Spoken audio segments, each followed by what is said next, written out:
Hello friends, in today's question, a disk of mass m and radius r is rolling with the angular speed omega on a horizontal plane as shown. The magnitude of angular momentum of the disk about the origin O is. So we are going to find out the moment of inertia of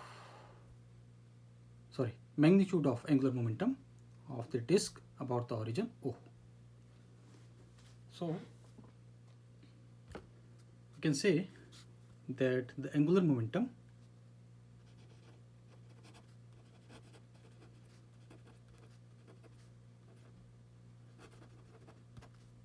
let us suppose that is given as L.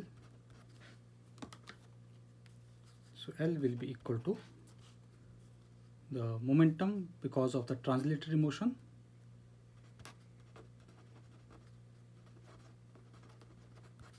plus momentum because of the rotational.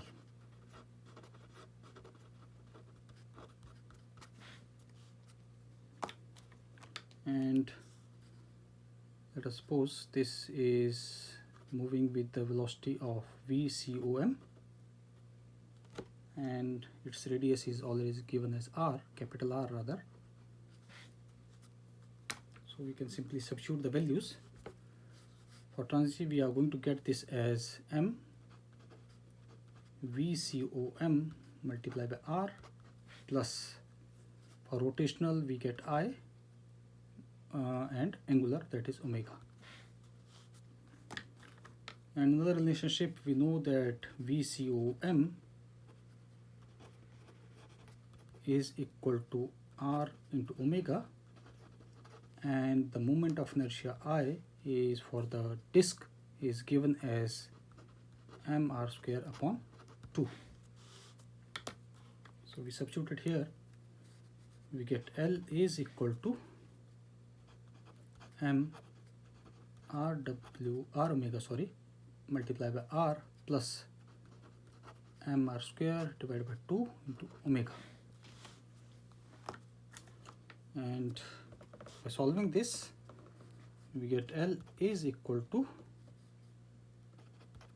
3 by 2 mr square into omega. So this is the angular momentum of the disk about the origin O.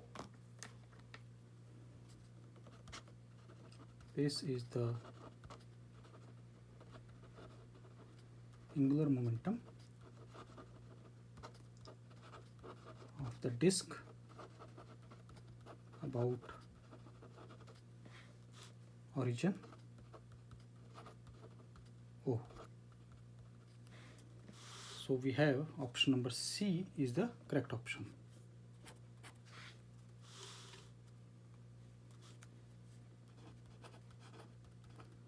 Option C is correct. This was a small question. Thank you.